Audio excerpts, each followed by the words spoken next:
Summer 1940. Europe had fallen. France, Belgium, the Netherlands, Denmark, Norway, Poland. One by one, the armies of Western Europe had crumbled before the Nazi war machine. In just 6 weeks, Hitler had accomplished what the Kaiser's army failed to do in 4 years of World War I. Now, only one nation stood between Adolf Hitler and total dominance of Europe: Britain. And the only thing standing between Britain and Nazi invasion was approximately 650 fighter planes, and the young men willing to die flying them. Their average age, 20 years old. Their life expectancy in combat, 87 flying hours. Many would be dead before their 21st birthday.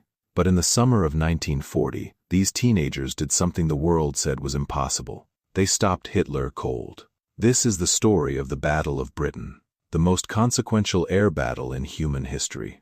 The 650 planes that saved the West. Background: Europe in chains. To understand the miracle that was about to unfold over English skies, you must first understand just how desperate the situation truly was. By June 1940, Adolf Hitler stood at the peak of his power. His Wehrmacht had conquered more of Europe in less time than any army since Napoleon. France, home to one of the world's most powerful militaries, had fallen in just 46 days. The Dunkirk evacuation had saved over 330,000 Allied soldiers from the beaches of northern France.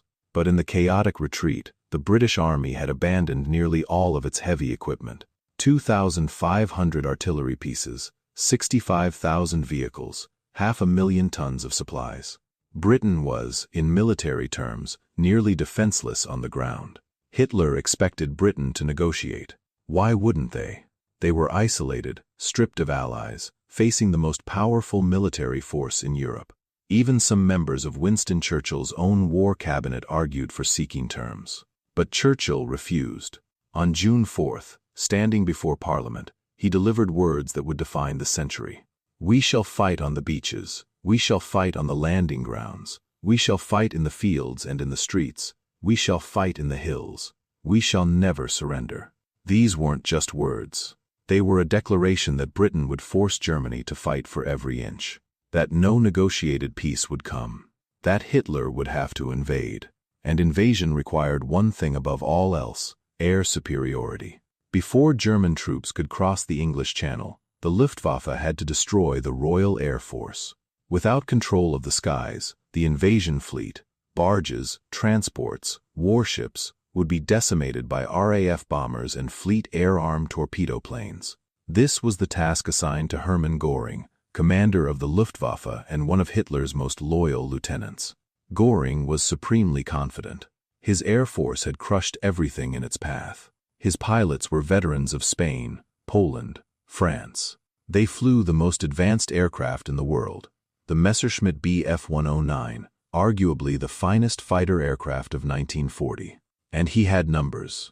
Overwhelming, seemingly insurmountable numbers. Facing the RAF across the English Channel, Göring deployed approximately 2,600 aircraft. Bombers, fighters, dive bombers. The full weight of Nazi air power. Against this, Air Chief Marshal Hugh Dowding had 650 operational fighters. On paper, this was no contest. But paper doesn't win wars. And Göring was about to discover something that every conqueror before him had learned too late. The English are most dangerous when cornered. The machines. Spitfire versus Me-109. Before the bullets fly, understand the machines. The Supermarine Spitfire. Even the name sounds like defiance. Designed by Reginald Mitchell, who died of cancer before seeing his masterpiece in combat, the Spitfire was a thing of dangerous beauty. Its elliptical wings generated exceptional lift and maneuverability. Its Merlin engine, 1,175 horsepower of Rolls-Royce engineering, could push it to 362 miles per hour. 8 Browning machine guns, 4 in each wing, could fire 160 rounds per second. Pilots who flew it described it not as a machine, but as an extension of themselves. It responded to thought, they said, to instinct. But the Spitfire had a rival worthy of its legend. The Messerschmitt Bf 109. Slim, angular, purposeful, a shark to the Spitfire's dolphin. Slightly faster in a dive. armed with cannon in addition to machine guns, delivering heavier explosive rounds. The Me-109 had one critical advantage: fuel injection. Unlike the Spitfire's carburetor-fed Merlin, the 109's engine didn't cut out during negative-G maneuvers. In a diving attack, German pilots could push over and accelerate. British pilots who tried to follow would see their engines splutter and die for critical seconds. This single engineering difference cost RAF pilots their lives throughout the battle. But the 109 had a fatal weakness. Operating from French airfields, it had barely 20 minutes of fuel over England before it had to turn back. German bomber crews pleaded for fighter escorts that simply couldn't stay. And then there was the Hurricane. Often overshadowed by its glamorous stablemate, the Hawker Hurricane was actually the RAF's workhorse during the Battle of Britain. Sturdier than the Spitfire, easier to repair and maintain, it shot down more German aircraft during the battle than all other defenses combined. While Spitfires tangled with Me-109 escorts, Hurricanes tore into the bomber formations, the real threat to Britain's survival. Together, the Spitfire and Hurricane formed the partnership that would change history. But machines are nothing without the men who fly them. And the men of the RAF were extraordinary. Churchill would later call them the few. History would call them heroes. To each other, they were simply the chaps. They were impossibly young. Pilot Officer Peter Erst was 19. Geoffrey Wellham flew his first operational sortie at 18, the youngest Spitfire pilot in the RAF. Many had learned to fly at university air squadrons just months before. And they came from everywhere. Yes, there were English boys from Oxfordshire farms and London suburbs. But the Battle of Britain was never just a British battle. The Poles. 30,000 Polish military personnel had escaped to Britain after their country's fall. Among them, 145 fighter pilots burned with a hatred of Nazi Germany that went beyond duty. It was personal. They had watched their homeland destroyed. They had seen atrocities.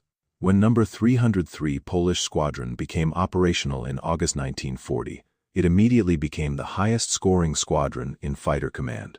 Polish pilots flew with a ferocity and aggression that sometimes alarmed their RAF commanders. They would press attacks to distances that seemed suicidal. They didn't care. They had nothing left to lose except revenge. Then there were the Czechs, the New Zealanders, the Canadians, South Africans, even a handful of Americans who crossed the Atlantic to volunteer before their country entered the war. And then there were the ground crews, the often forgotten heroes who worked through the night under blackout conditions, repairing, rearming, refueling aircraft that sometimes landed with hundreds of bullet holes. A Spitfire could be turned around, rearmed and refueled in 9 minutes by an experienced ground crew. 9 minutes. In the middle of a battle where every minute mattered, these men made the impossible sustainable. The pilots flew multiple sorties every day. Some flew 6 or 7 missions in a single day during the most intense periods. They would land, eat a sandwich, drink tea, sleep in their cockpits, and be in the air again before they were fully awake. The psychological strain was indescribable. They watched friends die. A wingman there one morning, gone by afternoon. An empty chair at dinner. A name crossed off the roster. You learn not to ask where people were. You learn to compartmentalize, to detach, to focus only on the next mission. Those who couldn't adapt didn't survive. The system. Doubting's secret weapon. Not the RAF's greatest advantage wasn't the Spitfire, the Hurricane, or even the courage of its pilots. It was a system. And it was the brainchild of one of the most underappreciated commanders in military history, Air Chief Marshal Sir Hugh Dowding. While other commanders planned attacks, Dowding planned defense. While others counted aircraft, Dowding built systems. He understood something fundamental. In a battle of attrition where Germany had 3 times as many planes, the RAF couldn't win by matching them sortie for sortie. They had to be smarter. The Dowding system, officially Fighter Command's integrated air defense system, was the world's first networked air defense network. And it was revolutionary. At its heart was Chain Home, a chain of radar stations running the length of Britain's eastern and southern coasts. These weren't the sophisticated radar we know today. They were primitive, massive structures, steel towers 360 feet high, transmitting radio pulses that bounced off incoming aircraft. They couldn't tell you how many planes were coming. They couldn't even accurately determine altitude. But they could tell you that something was coming, approximately where, and approximately when. That was enough. The radar data flowed into underground filter rooms, where WAAF, Women's Auxiliary Air Force, operators plotted contacts on massive maps using croupier rakes, moving markers across tables like a deadly board game. This information then flowed to sector operations centers and ultimately to Fighter Command headquarters at Bentley Priory, where Dowding and his commanders had a god's-eye view of the battle. Before radar, defending fighters had to maintain standing patrols, expensive, exhausting, fuel-consuming. By the time they spotted incoming aircraft, they often had no altitude advantage. With chain home, RAF controllers could vector interceptors directly to German formations with precise timing. Pilots could be scrambled when needed, not guessing. Height advantage, the most critical factor in aerial combat, could be calculated and achieved. The Germans knew about radar. They'd seen the chain home towers on reconnaissance photos. What they didn't understand was the integrated system behind it. The plotters, the controllers, the seamless flow of information from detection to interception. Goering dismissed radar, a mistake that would prove fatal. Supporting the technological infrastructure was an observer corps of over 30,000 civilian volunteers, men and women who watched the skies with binoculars and telephoned sightings to operation centers. The observer corps took over. The entire island was watching. The entire island was fighting. The battle, Adler and Griff, 11:30 to 15:30, August 13th, 1940. The Germans called it Adlertag, Eagle Day. Goering had promised Hitler the RAF would be destroyed in 4 days. He was launching the full weight of the Luftwaffe in a sustained campaign to annihilate Fighter Command. The plan was methodical. Destroy radar stations first, then attack RAF airfields, then finish off remaining aircraft in the air. Cut off the head, and Britain's aerial defenses would collapse. That morning, over 1,500 German aircraft took to the skies. Eagle Day itself was chaotic. Poor weather, miscommunication, formations turning back and then pressing on regardless. But the sheer scale was overwhelming. German bombers struck airfields across southern England. Me-109s swept ahead, looking for Spitfires and Hurricanes. And they found them. The air battles of August 1940 were unlike anything the world had ever seen. Hundreds of aircraft tangled in massive, swirling dogfights called furball engagements. Contrails crisscrossed the summer skies. Burning aircraft fell across Kent and Sussex. Civilians below watched the battle as if it were a sporting event, and in a terrible way, it was. The fate of civilization, playing out above their heads in full view. The RAF fought with everything it had. Squadrons were scrambled, fought, landed to rearm, fought again. The mathematics were brutal. Germany could absorb losses of 100 aircraft per day and sustain the campaign. The RAF could not. For 2 weeks, the battle teetered on a knife's edge. By late August, Dowding's system was under unbearable strain. The radar stations had been damaged. Airfields were pockmarked with craters. Hangars burning. Ground crews were exhausted. Squadron commanders reported that experienced pilots, the ones who could mentor newcomers, were dying faster than replacements could be trained. Some squadrons were down to 5 or 6 operational pilots. Dowding later confessed that in late August, he genuinely believed Fighter Command might break. And then, Hitler made the greatest military blunder of the Battle of Britain. On August 24th, a formation of German bombers, possibly lost, possibly navigating error, dropped bombs on central London. Churchill immediately ordered a retaliatory raid on Berlin. The raids on Berlin were militarily insignificant, but they were symbolically devastating. Goering had promised Hitler that no enemy bombs would ever fall on Berlin. The Führer was humiliated. He was furious.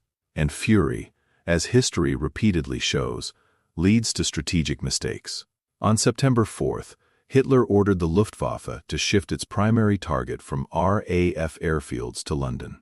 Civilian bombing, punishment, terror. It was the turning point. The battered RAF airfields got a reprieve. Repair crews worked frantically through September. Exhausted squadrons rotated out of the front line. The pipeline of new pilots, still thin, began to matter. September 15, 1940 would become Battle of Britain Day, the climax. Goring launched his largest assault yet, over 1,000 aircraft aimed at London in 2 massive waves. He told his pilots the RAF was finished, that they would face only token resistance. What they found instead broke them. Fighter command rose in full strength. Squadrons from across southern England converged on the German formations. For the first time, Polish, Czech, Canadian, and British pilots fought side by side in coordinated defense. The Luftwaffe lost 61 aircraft. The RAF lost 31. But the numbers matter less than the symbolism. Germany had committed its maximum effort. Britain had not only survived, it had won the day decisively. 2 days later, Hitler postponed Operation Sea Lion indefinitely. The invasion that was supposed to end Britain had been cancelled. The few had held. The Blitz, terror from the sky. 1530 to 1700. The Battle of Britain officially ended on October 31, 1940. But the bombing didn't.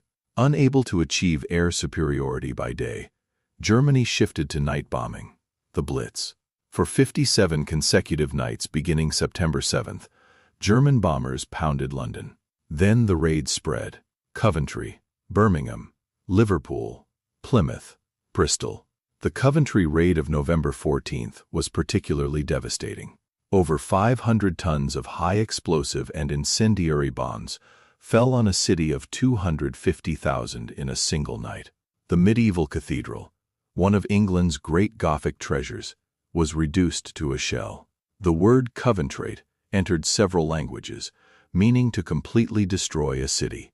Over the course of the Blitz, more than 43,000 British civilians were killed. 1 million homes were damaged or destroyed. But something unexpected happened in the rubble. The British did not break. Churchill had gambled that British resilience would hold under bombing, a gamble that Goring had bet against. Held that sustained bombing would destroy civilian morale and force governments to surrender. Instead, something close to the opposite occurred. The bombing unified Britain. The nightly terror created a common experience shared across class boundaries. The East End docker and the Mayfair aristocrat alike sheltered in the underground, breathed the same smoke-thick air, buried the same dead. Photographs of Churchill touring bombed-out neighborhoods, rallying survivors, became some of the most powerful images of the war. He wept in public. He raised his fingers in the V4 victory sign. He made Britain feel not defeated, but defiant. The Blitz failed because it misunderstood the human beings it targeted. Aftermath and legacy, 1700 to 1900. The Battle of Britain actually saved everything. If Britain had fallen, or been forced to negotiate, the entire strategic landscape of World War II changes. There would have been no base from which to launch D-Day, no strategic bombing campaign against German industry, no Atlantic convoy routes to supply a future Allied war effort. The United States, still officially neutral in late 1940, was watching. President Roosevelt was doing everything he could to help Britain short of direct military intervention, but American public opinion was deeply isolationist. A defeated Britain would have validated that isolationism. Why support a lost cause? An undefeated Britain changed the calculus. It proved that Hitler could be stopped. It kept the Atlantic open. It provided the platform from which, eventually, the liberation of Europe would be launched. Stalin's Soviet Union, which bore the greatest burden of defeating Nazi Germany on the Eastern Front, also benefited. A British Britain kept Germany's western flank active. Complicated Nazi planning consumed Luftwaffe resources that could have been deployed eastward. The Battle of Britain was not the war. It was the precondition for winning it. Statistically, the RAF lost 1,542 aircraft during the battle. The Luftwaffe lost 1,887. Over 500 RAF pilots were killed, a catastrophic loss rate among such a small force. Among the survivors, the psychological cost was enormous.